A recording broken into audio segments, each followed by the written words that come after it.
Assalamualaikum warahmatullahi wabarakatuh.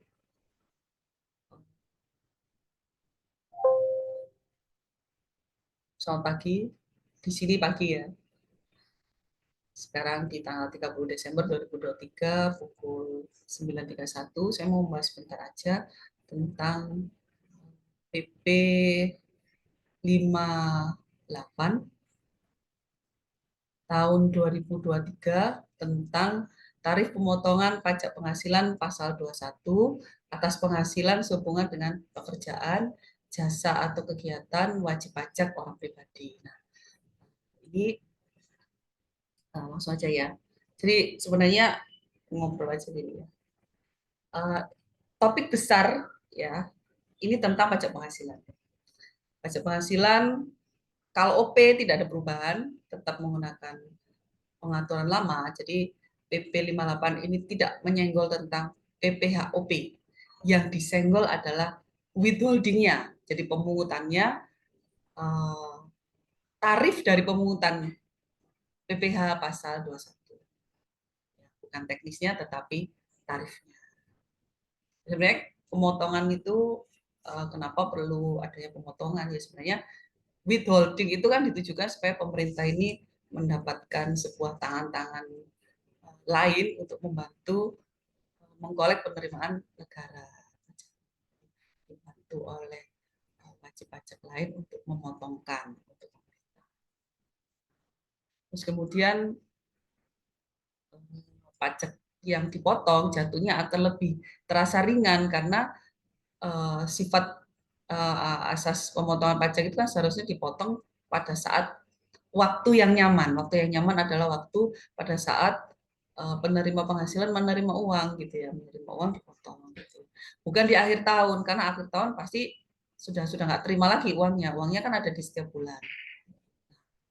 Terus kemudian yang ketiga, kita sendiri pun mungkin akan satu lupa, dua tidak sukarela membayar pajak. Nah, dengan adanya pemotongan ini sedikit mendapatkan tanda-tanda gitu ya bahwa sebenarnya dia adalah subjek dan objek PPHOP gitu ya. Sudah dipotong sedikit oleh pemungut, selanjutnya dia harus melanjutkan pemotongannya dengan SPT. Ini sebenarnya itu. Terus kemudian masuk ke ini awal mula cerita ini kan seharusnya berawal dari PPh pasal 21 ya. Kalau tadi PPHOP ada di pasal 17, tarifnya tidak berubah, jadi ada 5, 15 dan sebagainya, itu tetap ya. Yang sedang berubah adalah PPh pasal salah satu komponen dari unsur PPh 21. Ya. Coba saya akan share. Oke, saya akan share.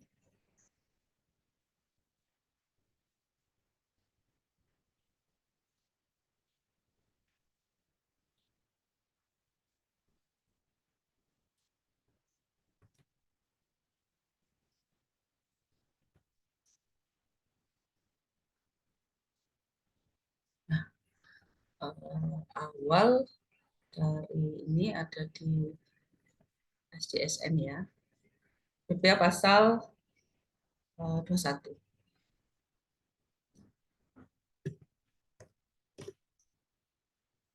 Nah, ya. Sebenarnya dari pasal 21 itu terdapat sebuah ayat, yaitu ayat 5 ya. Tarif pemotongan atas penghasilan sebagaimana dimaksud pada ayat 1 adalah tarif pajak sebagaimana dimaksud dalam pasal 17 ayat 1 huruf A, kecuali ditetapkan lain dengan peraturan pemerintah. Nah, selama ini, sejak dulu, tidak ada perbedaan antara tarif pemotongan dengan tarif PPh pasal 17. Jadi, PPh pasal 21 ayat 5 ini baru ada di PP 55. Sebelumnya tidak ada. Nah, ini berbeda dengan pengaturan terdahulu yaitu yang ada di PMK 252. Nah, PMK 252 ini mengadres PPh pasal 21 ayat 8. Ketentuan mengenai petunjuk pelaksanaan pemotongan pajak atas penghasilan sehubungan dengan pekerjaan, jasa atau kegiatan diatur atau berdasarkan PMK. Jadi beda ya. Tarif itu ada di ayat 5, sedangkan ketentuan petunjuk pemotongan ada di 8.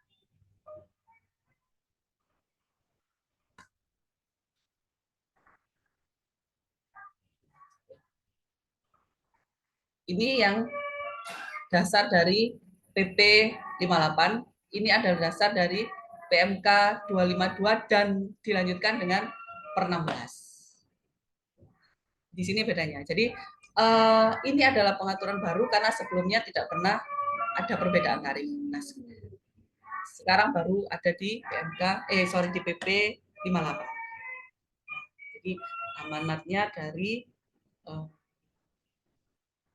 terus kemudian kita masuk ke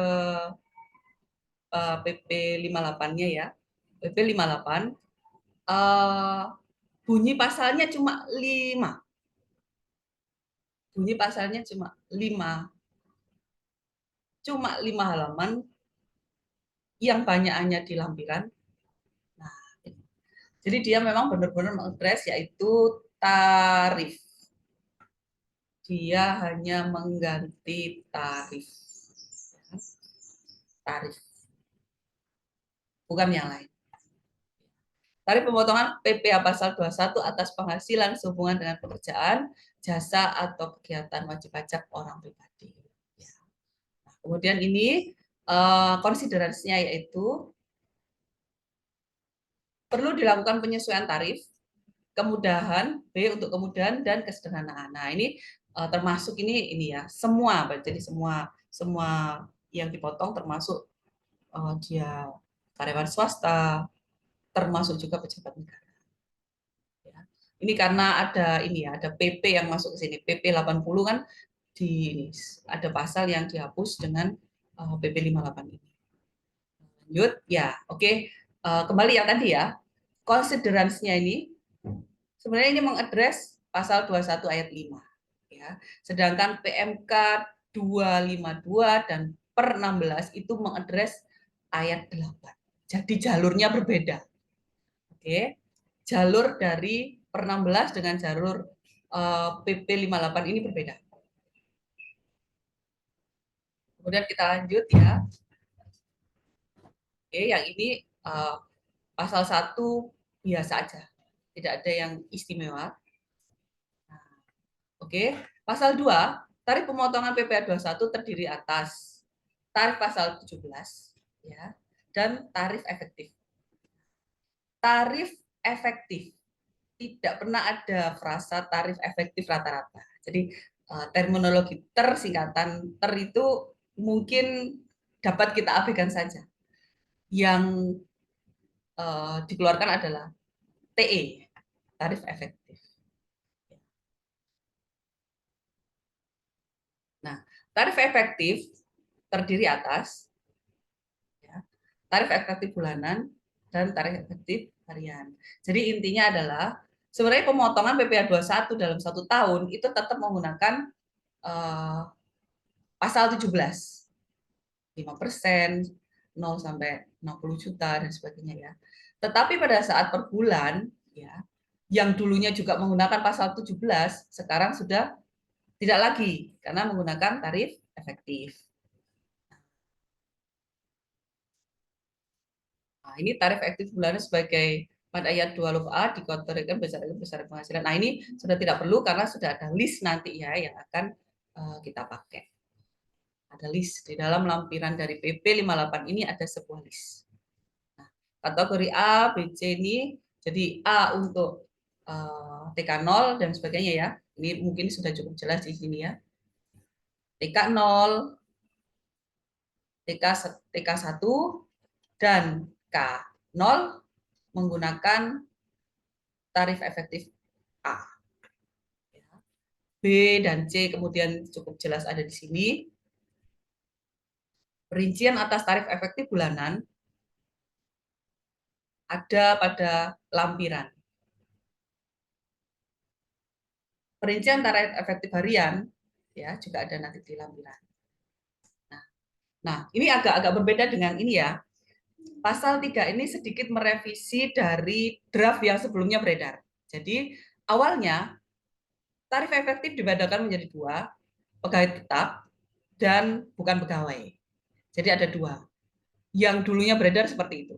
Tetapi di pasal 3 ini kalau saya membaca, tarif sebagaimana dimaksud pasal 2 digunakan untuk pemotongan bagi orang pribadi yang menerima penghasilan sehubungan dengan pekerjaan, jasa, berarti bukan pegawai kan masuk dalam jasa ya, termasuk juga peserta kegiatan. Jadi semuanya, tiga-tiganya menggunakan tarif. Tidak ada perbedaan tarif, karena di belakang nanti tarifnya satu ya. Lampiran A, B, C itu tidak memisahkan untuk yang bukan pegawai. Jadi antara pegawai dan bukan pegawai, tarifnya jadi satu, sama. Nah, terus kemudian ini ya, Pasal 4, pada saat peraturan pemerintah ini mulai berlaku, Pasal 2 ayat 3 PP 80/2010 tentang tarif pemotongan ini dinyatakan dicabut dan tidak berlaku. Nah, sebenarnya kita paham ya. Jadi ada untuk apa yang digunakan dari APBN itu ada yang final, ada yang non final. Ya. Yang final ini peraturannya tetap tidak disenggol oleh PP 58, sedangkan yang non final ini dari yang semula menggunakan pasal 17 menjadi menggunakan tarif efektif. Nah, sebenarnya seperti itu saja. Peraturan pemerintah ini mulai berlaku 1 Januari 2024. Nah, pasalnya simple, tapi memahaminya cukup membingungkan. Penjelasan, nah ini saya nggak terlalu dalam di sini, cukup jelas. Ini PP yang sangat irit kata-kata karena contohnya cuma satu, ya. Semoga di situ dapat gambaran karena ini memang tidak menjelaskan tentang ini ya. Bagaimana memotong. Ini cuma menguraikan tentang tarif. Dia cuma menguraikan tentang tarif. Nah, ini saya mau cermati aja yang di ini ya. Penentuan tarif efektif bulanan telah mempertimbangkan biaya jabatan dan atau iuran pensiun. Jadi tidak perlu penghasilan bruto itu dikurangi lagi biaya jabatan, tidak perlu dikurangi iuran pensiun, tidak perlu ya. Langsung penghasilan bruto dikali tarif efektif. Oke, so simple. Dan tidak perlu ini ya, biaya jabatan itu tidak perlu. Nah, penentuan tarif efektif harian ya. Dalam ketentuan ini telah mempertimbangkan bagian penghasilan yang dulu kan ada nih ya, yang apa 450 gitu ya, tidak boleh apa tidak terutama pajak. Ini sudah termasuk di situ. Jadi sudah tidak masuk, sudah langsung berapa penghasilannya dikali tarif. Nanti isinya ya.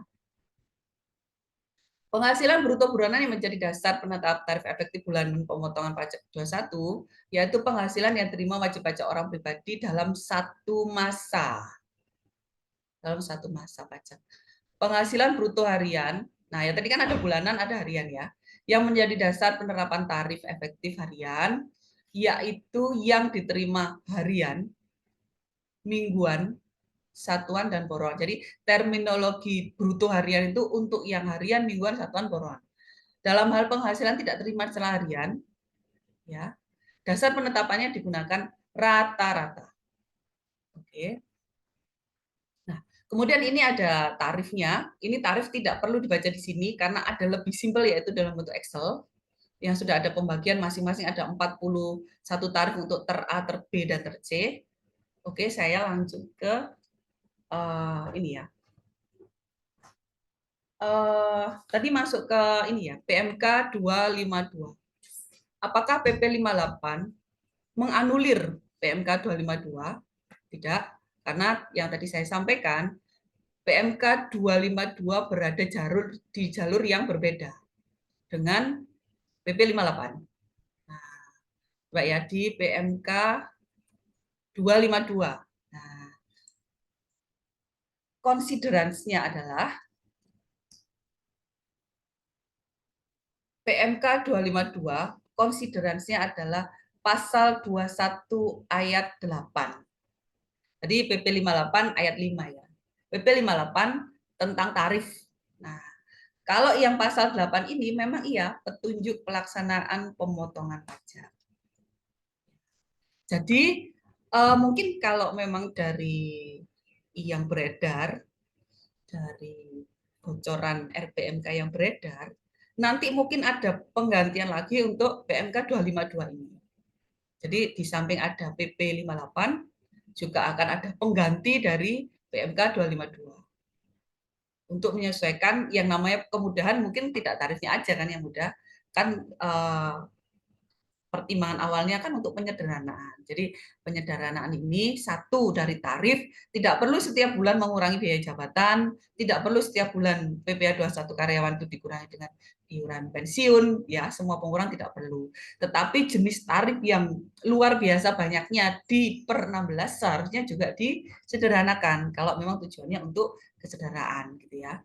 Nah, mungkin kita yang lebih menunggu itu adalah penggantian dari PMK 252 ini apakah betul-betul menjadi lebih sederhana atau sama saja. Ya. Tetapi sepanjang saat ini sampai tanggal 30 Desember kita belum mendapatkan pengganti dari PMK 252, maka asumsi kita, anggapannya adalah yang ganti hanya tarifnya saja. Jadi tarif dari pasal 17 menjadi tarif efektif. Untuk petunjuk pelaksanaan pemotongan, sejauh ini karena belum ada PMK pengganti, kita anggap itu tetap, gitu ya. Tetapi sebenarnya kalau dari infografis yang beredar sih nanti akan ada sedikit perubahan. Nah, kemudian kita akan masuk ke ini coba ya. Saya akan buka lagi yang oke, SDN sudah.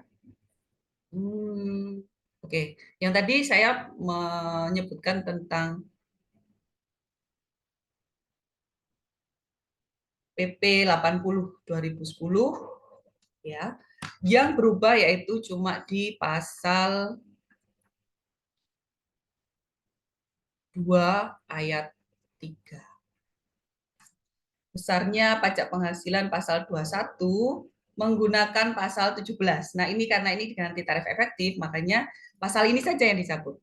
Tetapi untuk yang pasal 4, penghasilan selain yang ASN yang mendapat penghasilan selain penghasilan rutin, maka tetap final ini tetap. Ya.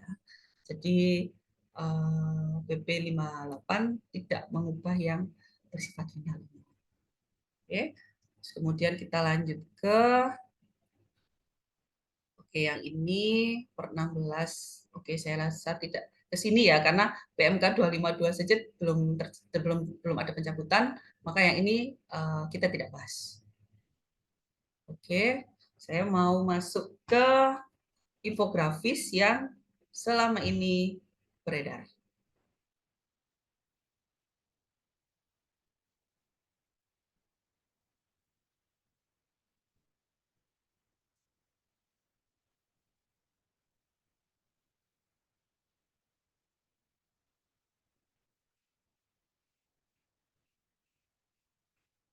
Nah, judul dari infografis ini adalah PP nomor 58 tahun 2023, tapi isinya enggak ya.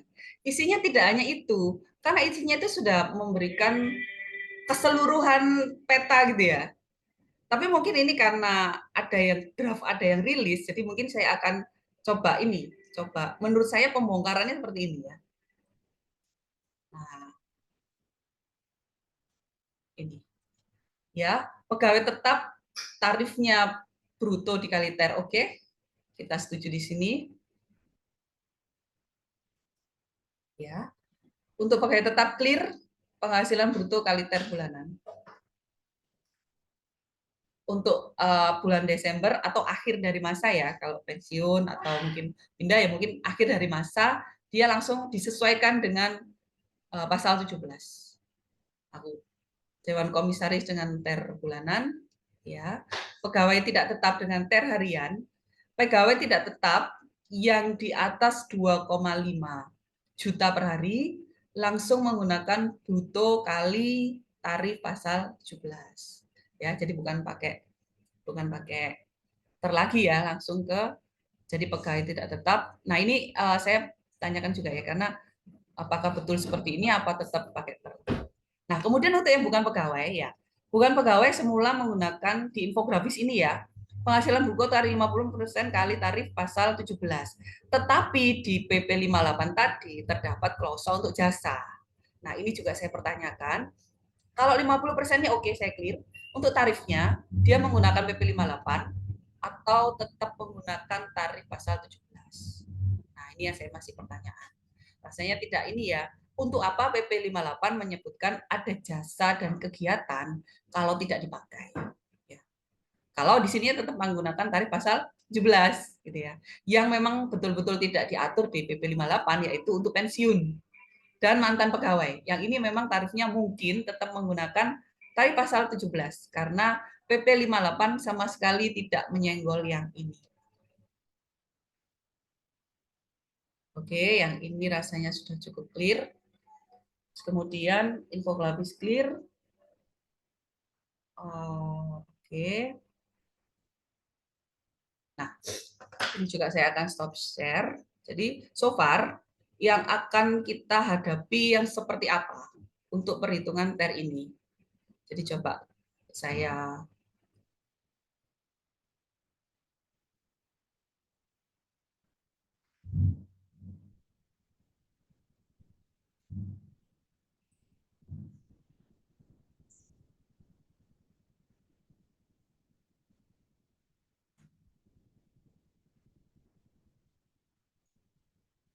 share lagi ya. Saya share sebuah file Excel. Ya.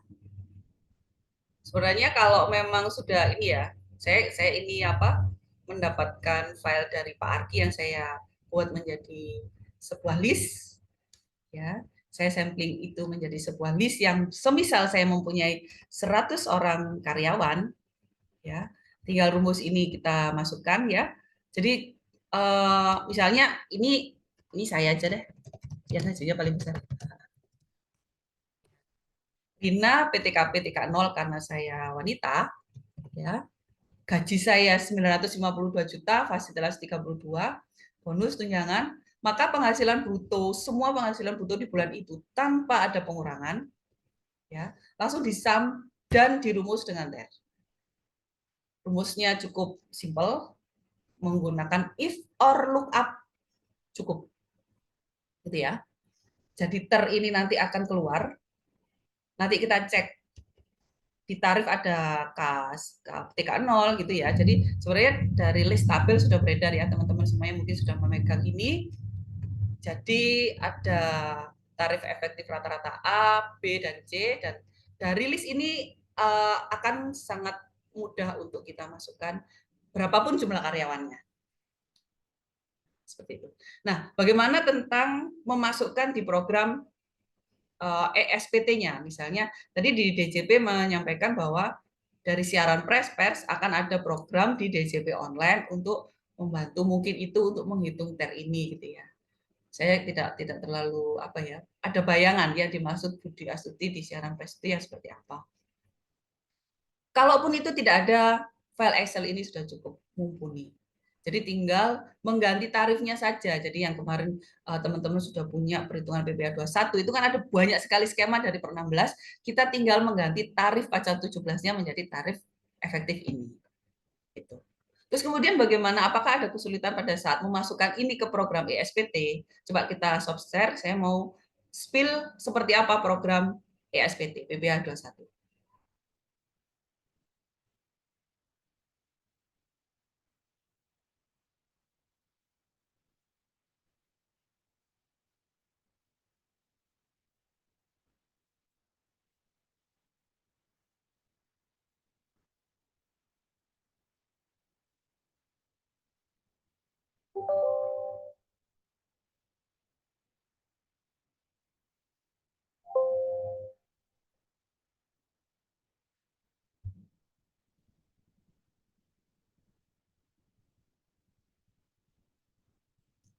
Sorry, regional settingnya masih.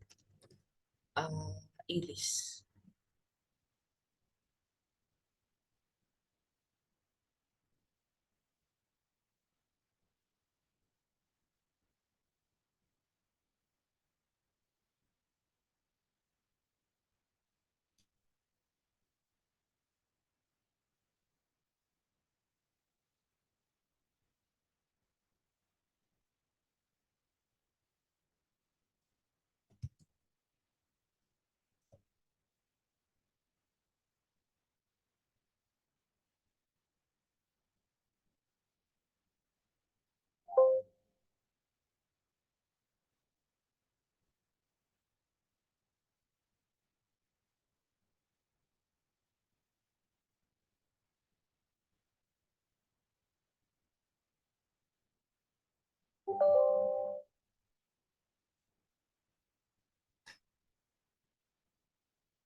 Di layar sudah muncul ya.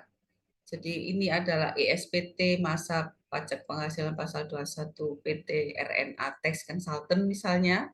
Ya, kita pilih SPT. Nah, SPT kemarin tadi saya sudah buka Januari 2024. Saya buka SPT ya. Seperti ini misalnya saya memerlukan untuk mengisi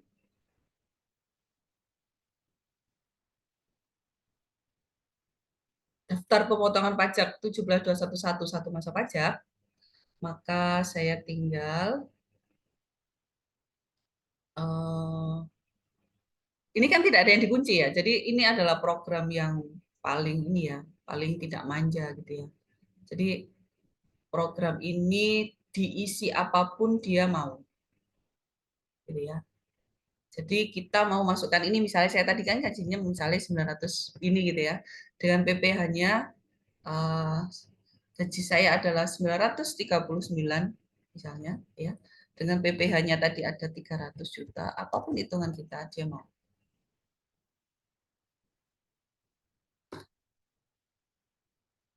Simpan.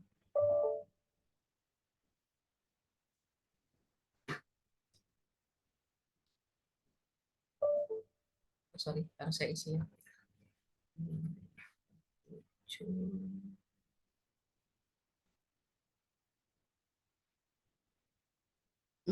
Sorry, sorry. Saya sudah nggak megang NPWP. Tapi intinya tadi sudah saya cek, untuk yang ini dia mau ya. Jadi ataupun kita masukkan via CSV, kita tidak ada masalah. Jadi programnya tidak akan terganggu dengan adanya tarif efektif ini. Nah, kemudian yang terakhir,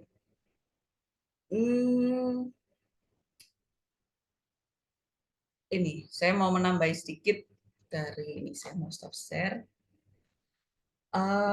Bagaimana mengenai bukan pegawai dan sebagainya ya. Jadi kalau dari infografis tadi tetap dia menggunakan 50% kali.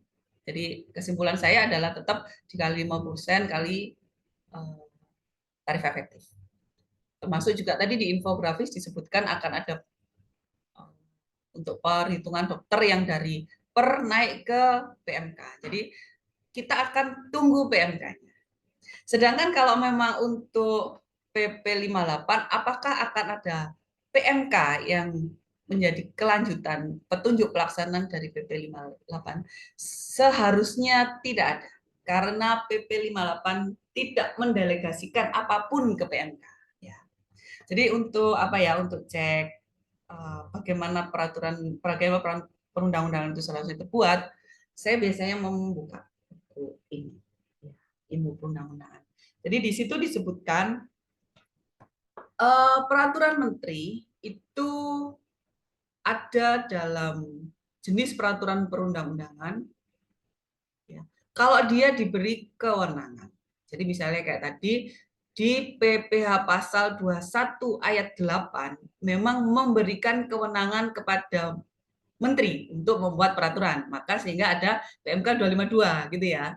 Tetapi kalau tidak ada tidak ada izin untuk membuat, maka tidak. Dan PP 58 tidak memberikan delegasi pengaturan apapun ke PMK.